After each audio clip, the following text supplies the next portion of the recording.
قابل احترام معزز سامعین اور میری دینی و اسلامی ماں اور بہنوں، السلام علیکم ورحمۃ اللہ وبرکاتہ۔ پچھلے مذاکرے میں یہ بات آ چکی ہے کہ حضرت حسین رضی اللہ تعالی عنہ مخالفین کو متوجہ کرنے کے لیے گھوڑے پر سوار ہو کر کچھ کلمات کہے، جن کو سن کر مخالفین متوجہ تو ہو گئے، لیکن حضرت حسین رضی اللہ تعالی عنہ کے خاندان کی عورتیں زور زور سے رونا شروع کر دیا، تو حضرت حسین رضی اللہ تعالی عنہ نے اپنے بھائی عباس سے کہہ کر ان عورتوں کو خاموش کرا دیا۔ پھر ایک درد بھرا نصیحت آمیز خطبہ دیا۔ اس خطبے میں حمد و ثنا، درود و سلام کے بعد فرمایا، اے لوگو، تم میرا نسب تو دیکھو، میں رسول اللہ صلی اللہ علیہ وسلم کا نواسا ہوں، ذرا غور تو کرو، کیا میری عزت پر ہاتھ ڈالنا اور مجھے قتل کرنا تمہارے لیے جائز ہے؟ کیا میں تمہارے نبی کی لاڈیلی بیٹی فاطمہ اور تمہارے نبی کے چچا کے بیٹے حضرت علی کا بیٹا نہیں ہوں؟ کیا سید الشہداء حضرت حمزہ میرے باپ کے چچا نہ تھے؟ کیا میں جعفر طیار کا بھتیجا نہیں ہوں؟ کیا تم کو یہ مشہور حدیث نہیں پہنچی ہے کہ رسول اللہ صلی اللہ علیہ وسلم نے مجھے اور میرے بڑے بھائی حضرت حسن کو سیدہ شباب اہل الجنہ یعنی جنت کے نوجوانوں کا سردار کہا ہے، اور قرۃ عینی اہل سنہ یعنی اہل سنت کے آنکھوں کی ٹھنڈک کہا ہے؟ قسم بخدا میری باتیں بالکل حق ہیں۔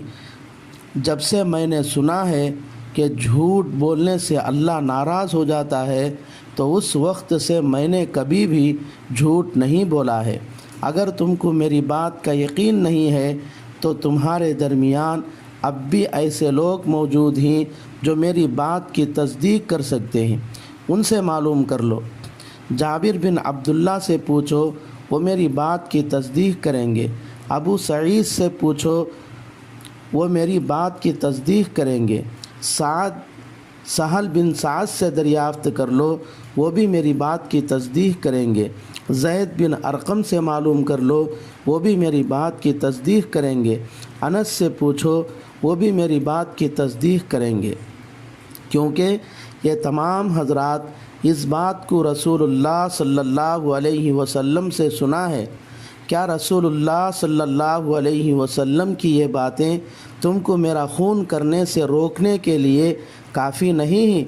اچھا مجھے بتلاؤ، کیا میں نے کسی کو قتل کیا ہے جس کے قصاص میں تم مجھے قتل کر رہے ہو، یا میں نے کسی کا مال لوٹا ہے، یا میں نے کسی کو زخمی کیا ہے جس کی وجہ سے تم مجھے قتل کرنا چاہتے ہو؟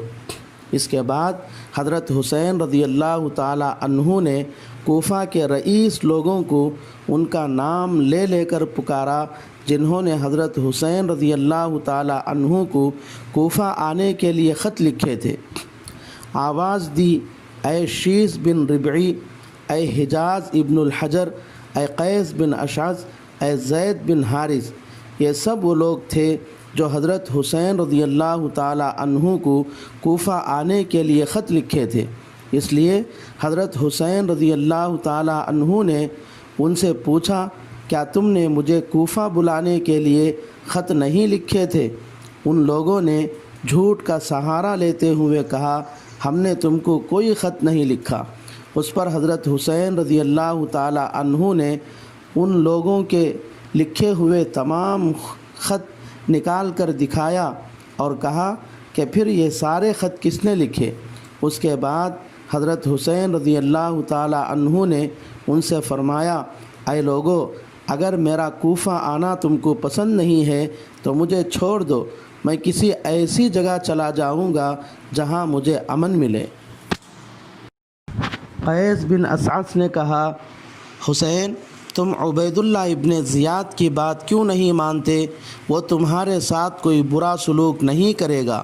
اس پر حضرت حسین رضی اللہ تعالی عنہ نے فرمایا عبید اللہ ابن زیاد نے مسلم بن عقیل کو قتل کر دیا، پھر بھی تم مجھ سے کہتے ہو کہ میں عبید اللہ ابن زیاد کی بات مان لوں، میں کبھی بھی اس کو قبول نہیں کر سکتا۔ یہ کہہ کر حضرت حسین رضی اللہ تعالی عنہ گھوڑے سے اتر کر نیچے آ گئے۔ اس کے بعد زہیر ابن القین کھڑے ہو کر ان لوگوں کو نصیحت کرتے ہوئے فرمایا، اے کوفہ والو، اللہ سے ڈرو، کیونکہ ہر مسلمان کے لیے ضروری ہے کہ وہ اپنے مسلمان بھائی کی بھلائی چاہے، اور ہم سب ایک ہی دین اور ملت پر قائم ہیں، اور جب تک ہمارے تمہارے درمیان تلواریں نہ چلے ہم سب آپس میں ایک دوسرے کے بھائی ہیں۔ اگر ہمارے تمہارے درمیان تلوار اٹھ جائے اور ایک دوسرے کی جانیں غیر محفوظ ہو جائے تو پھر ہم اور تم دونوں الگ الگ جماعتوں میں بٹ جائیں گے۔ اس لیے سنو، اللہ ہم کو اور تم کو نبی کی اولاد کے ذریعے امتحان لے رہا ہے کہ ہم اور تم نبی کی اولاد کے ساتھ کیسا برتاؤ کریں گے۔ اللہ دیکھنا چاہتا ہے کہ کون نبی کی اولاد کے ساتھ محبت اور نصرت کا معاملہ کرتا ہے اور کون عداوت، دشمنی اور مخالفت کا معاملہ کرتا ہے۔ اس لیے ہم تم کو دعوت دیتے ہیں کہ تم رسول اللہ صلی اللہ علیہ وسلم کے نواسے کی مدد کرو، عبید اللہ ابن زیاد کی مدد نہ کرو۔ اگر تم نے حسین کی مدد کرنے کے بجائے عبید اللہ ابن زیاد کی مدد کرو گے تو بھی وہ تم کو نہیں چھوڑے گا، بلکہ ہانی ابن عروہ کی طرح تم کو بھی مار دے گا۔ یہ سن کر عبید اللہ ابن زیاد کا لشکر زہیر ابن القین کو برا بھلا کہا اور عبید اللہ ابن زیاد کی تعریف کی اور کہا کہ ہم تم کو اور تمہارے ساتھی حسین کو اور ان کے تمام مددگاروں کو قتل کیے بغیر نہیں چھوڑیں گے۔ اس پر زہیر نے کہا، اے لوگو، سمیہ اور زیاد کے بیٹے عبید اللہ کے مقابلے میں فاطمہ بنت رسول اور حضرت علی کے بیٹے حضرت حسین مدد کرنے کے زیادہ حقدار ہیں۔ اگر تم ان کی مدد نہیں کر سکتے تو میں تم کو اللہ کا واسطہ دیتا ہوں کہ تم حسین کو یزید کے پاس جانے دو، وہ آپس میں اس مسئلے کو خود حل کر لیں گے، اور تمہارے حسین کو قتل کیے بغیر یزید کے پاس بھیجنے سے یزید ناراض بھی نہیں ہوگا۔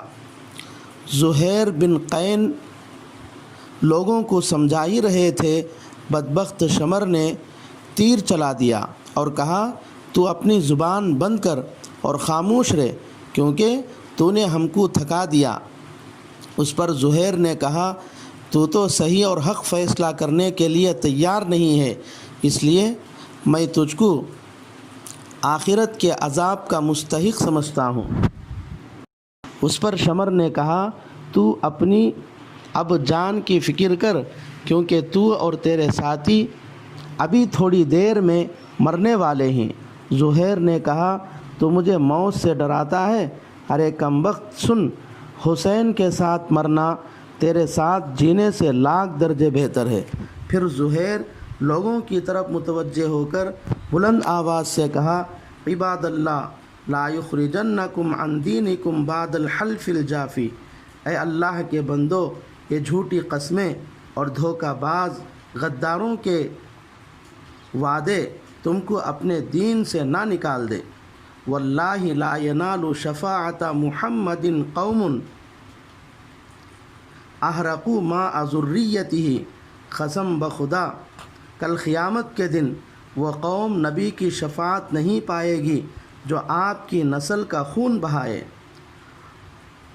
وقتلوا من نصرہم، اور ان کے مدد کرنے والوں کو قتل کرے۔ وَذَبَّ عَنْ حَرِيمِهِمْ، اور ان کی حفاظت کرنے والوں کو ختم کر دے۔